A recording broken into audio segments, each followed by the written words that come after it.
Hello everybody and welcome back. Now I'm gonna remember to equip my big fat chicken here.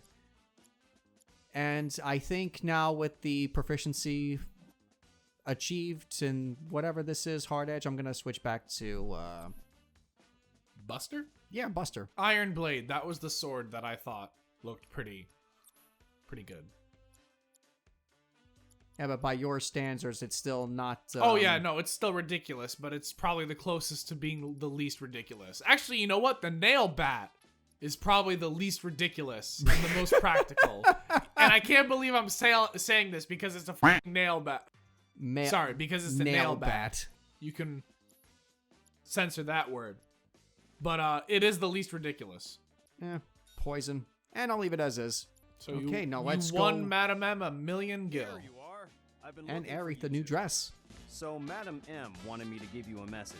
A massage? No, a message. Oh. That you should swing by her shop when you're done here. Got it? Can you keep getting massages or no? You might be interested in a few more matches. No, you would have to replay the game. Big events Oh, like the okay. Corneo To my are knowledge. pretty sporadic, but there's always action if you want to get a piece. Oh, yeah, that's right. We can go back and do those fights. Actually, we should do that. Now? Yes, now, while we still have Aerith. Why don't you just come back to it later? And so we can get on with the damn story. Wanna take me up on my offer now? Cool. Then I'll see you down below. Yes, I do want to take you up on your offer. With these babies, you can send intruders flying. I guarantee this is the only... What do you have here? Fuzzy Wuzzy. And Also an Mr. oh, they're Cuddlesworth. explosives. I don't need them. Well, that probably explains why the house was making chicken sounds, because it was throwing out Mr. Fuzzies and Mr. Cuddlesworths. I didn't notice. I was too busy trying not to die. Yeah, that's fair, but I'm just kind of giving you a post-battle analyzation. Analization? Analyzation. I do love those. You love analizations? Yeah, who doesn't love analizations? I don't know. People who probably don't like anal. I mean, it is smart to do these fights ASAP, in my opinion, because, you know, with party members switching out and not being able to play them for a while, you kind of want to get these over with, in my opinion. Yeah, that's fair, but what if... But couldn't you come back with a full team, or no? Oh, the Hell House isn't in here. There are some unique challenges, like only Aerith Do you can do this honestly fight. think that the Hell House could fit in Been there? waiting for you. So, what are you in the mood to fight? Are you saying the Hell House is fat? I'm saying it's big. Oh, so... Wait a minute. So there's two different kinds of fights here. Yeah, but one we're going to do with Cloud solo, the other one we're going to do with Aerith solo. What the hell is this music? So, Robert Patty Cake is Batman. Patterson. Yes. What do you think? What 'Cause do I think? Based on I'm the- not so concerned about him being Batman. I'm concerned that they're doing another Batman reboot. They are rebooting Batman more times than Spider-Man has been rebooted, which is saying something. I think I mean, I don't know what's going on with these studios that they keep insisting on rebooting things when they're basically still building on the ashes of what has already been created. But they gotta stop rebooting it, because I think they need to choose like a Batman that they like, a storyline that they like, and then just keep building off of it instead of... Not just make it, but actually make it good with a cohesive storyline. Like, don't get me wrong, the trailer makes it out so that maybe this Batman will be interesting, but like, I would rather that they kind of do like the MCU, where they have one Batman origin story that they say is like, yes, this is the definitive cinematic Batman origin story, and then all other movies that they make, either, you know, if they do Justice League again, they just have it so that all movies relate back to that one origin story, you know? I would rather they do that. I think that would be better. Yeah, I'm kind of getting sick of, I don't know if I said it on... I know I've said it on the show before, but I doubt I said it in this playthrough, but it's no secret that I prefer Marvel over DC. But I still want DC to succeed and make good movies. Yeah, me too. Especially since Batman is my favorite superhero. In both, like, if you're counting all Marvel and DC things, Batman is my favorite. If you know, so I want these movies to be good, but I also want these movies to kind of have a definitive start and not just keep, oh, you know what? This actor and our relationship fell out, so let's just reboot the series, you know? Yeah, what happened with Ben I don't know. Affleck? He was What, making a script for a Batman origin story, and I guess he had a lot of problems with what Warner Brothers wanted to do and censor, so he kind of had a falling out with them, which is a shame because I think he would have done pretty well. He was a good Batman. Like, people were not expecting him to be a good Batman, and yet he did a good job. So it may be the same with Robert Paperback, whatever. Patterson. I mean, you know, I think the Twilight movie stuff, like, really gave him a negative reputation, but I don't think he's a terrible actor. I think he has the opportunity to be a good actor. I just don't think that people are giving him the benefit of the doubt. And, like, why are people always saying, like, you know, oh, he's not gonna be good? It's like, why don't you give him a chance? Like, he's the actor, you aren't, you know? Indeed. And not to mention, I will say like, this, though. it's not always the actor's fault if a movie is bad, because take for example, Christian Bale. Like, I didn't think Christian Bale was a bad Batman at all. It's just that it was just his Batman voice that, like, I thought was kind of dumb. Yeah, but that and was... it's because, and like to explain what I mean, like his voice as Batman got worse. Like, in the first movie, it was like, I am Batman.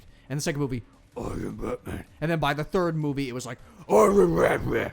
You see, I did like what the Ben Affleck did, or not what he did, but what those movies did, where they gave him a voice scrambler, so he had a little electronic thing that just deepened his voice. That's pretty smart. Yeah, that was pretty smart. The point I was getting at was that it's not Christian Bale's fault that entirely that he was doing the voice that way. Someone had to say, okay, that's good, do that voice. Like, you know, if I was the director, I would have told him, oh no, don't do that. You know, go a little lighter like you did in the first movie, well, or whatever. I think that's actually the case. The director said, we want you to do the voice deeper. Yeah, so, like, you don't have to hate Christian Bale for his voice, because it's not necessarily his fault. It's like someone in charge had to say, yes, I want that. And I unlocked a new limit break. Nice. Which I'm going to switch out in battle settings. I'm eager to see how well the movie does. I hope it does well. I think it'll do well. And it's interesting that they're choosing the Riddler as the go-to villain. Oh, it's the Riddler? Yeah, it's the Riddler, which is very surprising because that didn't strike me as something that they would, like, you know, choose off the get-go. I felt like maybe they would have gone with the Joker again, like they usually do. Mm-hmm. Maybe they would have done Two-Face. You know what? I'm glad they're building up to the Joker and that they're not, like, going straight off the bat. Here's the question, though. Are they building to the Joker? Possibly. I mean, they have to. They can't do, like, a complete Batman series without the Joker. Well, this is assuming, of course, that Patterson stays on as Batman for the next decade or so, and they actually get to make... But, like, planning for the future. How do you plan for the future of Batman and not include Joker at some point? Or at least have plans to, like, what director would say, no, we never want to introduce Joker at all in this series? Yeah, no, that's a fair point. But you know what? I think Batman can be like a B-list actor and still get away with it because there's not a lot you have to do with the Batman. I mean, like, Batman is okay. So it's gonna suck to say this, but Batman is not a complicated character. He isn't. He just has complicated moral quandaries. But when you Hope come you like to... superheroes, folks. What? It's just that we're talking about superheroes a lot, and I'm not discouraging you from talking about it, by the way, because I mean, it is pretty. It's fairly popular enough. We can keep going. I mean, I can't talk about Final Fantasy. I know nothing about this game series. Chocobos. That's it. Cloud, Aerith. Like everything that I've learned in this game. That's all I know, really. I don't know anything else. But I feel like Batman's villains are the ones who have to be good, good actors. I mean, ideally, they should all be good actors. Obviously, ideally, they should all be good actors. Yeah. No question. But I feel like for the character of Batman, you don't need a complicated actor. You just need someone who knows, I guess, fundamental acting skills. You don't need someone who's like, oh, I can give a new breadth and depth of emotion. I don't think it's anything like that. But when it comes to Two-Face, who basically has multiple personality disorder, or bipolar disorder, I guess, technically. Joker, who's a psychotic lunatic, those kinds of characters definitely need great actors to play them. And evidence, stated evidence of Heath Ledger, Joaquin Phoenix. Best Joker, in my opinion. Oh, yeah, definitely. As far as live action goes, best Joker, hands down, in my opinion. Definitely, for sure. Heath Ledger was definitely the best Joker. Joaquin Phoenix was great, too. And I feel like if he had more than just that story to work with, he could do a lot. Because he's not really a super villain in that movie. It's like a character study. So I feel like if he was pitted up against a Batman, he could do a lot more. That didn't really feel that much like a comic book movie to me. It was more like a character study, like a psychological thriller, which works for the character. Yeah, it works. It works. It was a great movie. I loved it. So I feel like going forward, if they do eventually build up to a Joker movie, they definitely need like a great A-list actor to play the Joker, and not Jared Leto. Nothing like that. Like, please. No hatred on Jared Leto, but his Joker, man, was not... It's not impressive. Like, it's not... And I wouldn't say it's entirely his fault. Again, like, it's also the writing. It is, yeah. The writing is always a factor. I mean, like, the writers decided, let's make Joker more of a mobster. And Margot Robbie plays, I think, a perfect Harley Quinn. Oh, yeah. I think, and there's another Suicide Squad movie coming out with Margot Robbie in it. Really? Yeah. But now I'm worried about them continuing to build on this quote-unquote retconned DCU. And, it's weird because I heard that this new Suicide Squad coming up is a reboot. That's what I heard. Come back but anytime you want to fight. Like, why would you reboot a movie that's barely 4 years old?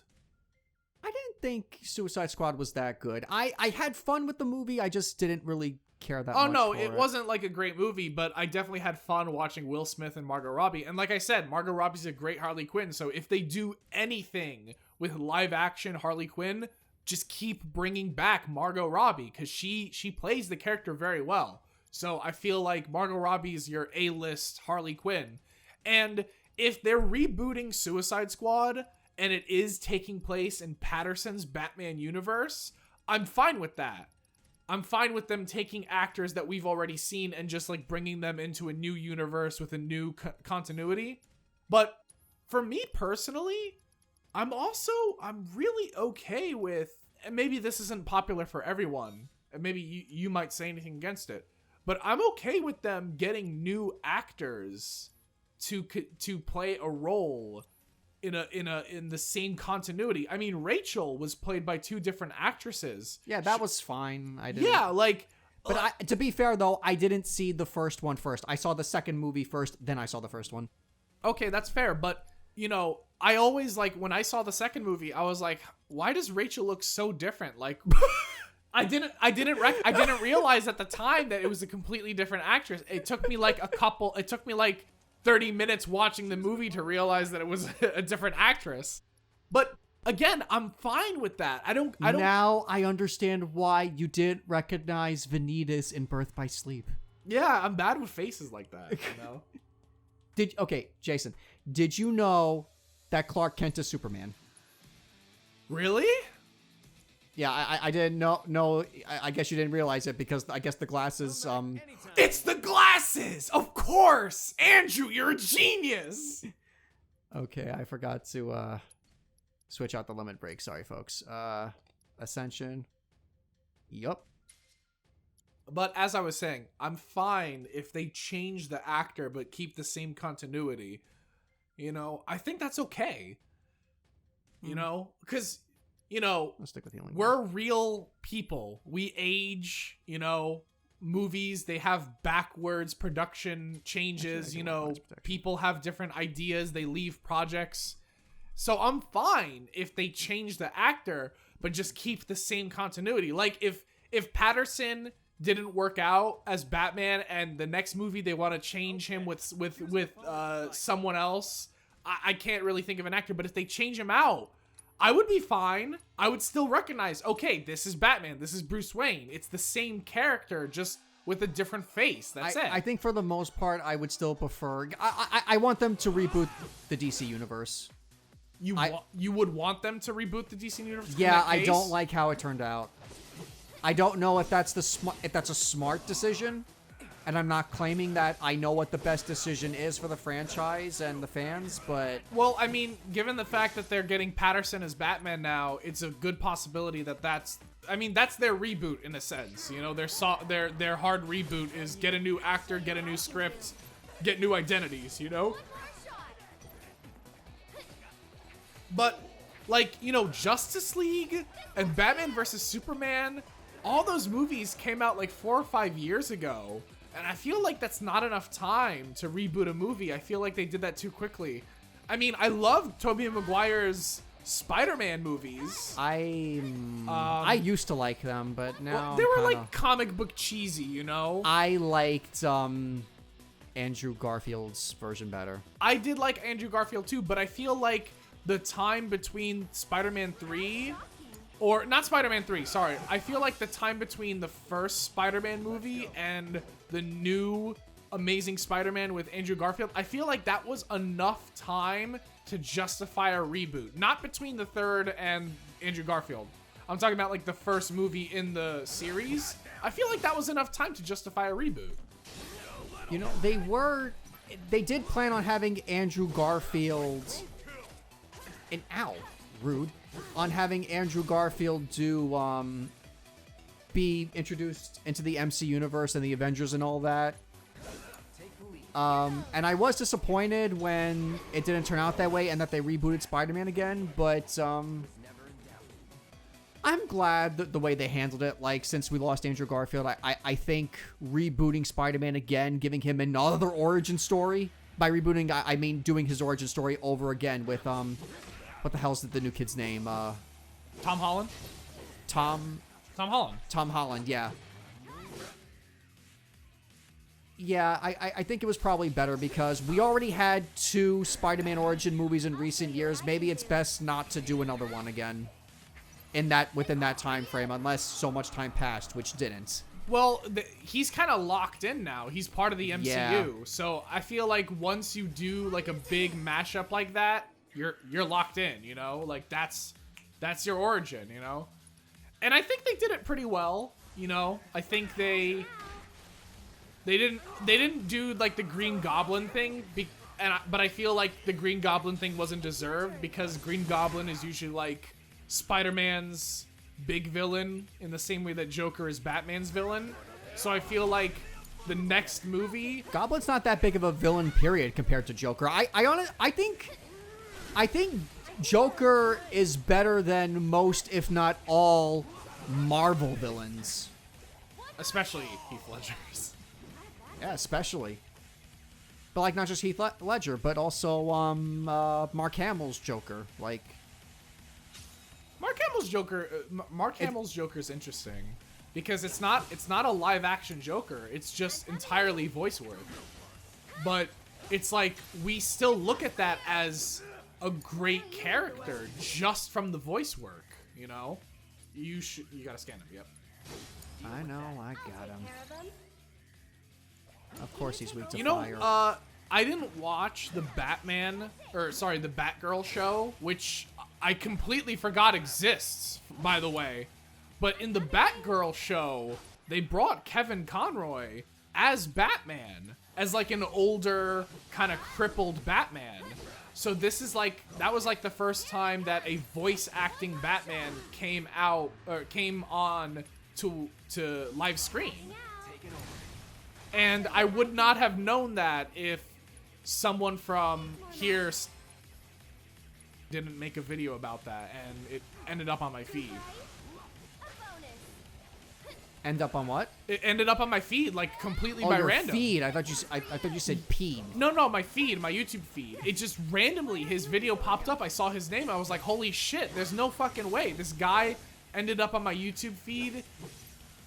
And so I checked out the video, and he made a lot of good points about why Batgirl doesn't work and all that stuff. But he also brought up the Kevin Conroy thing.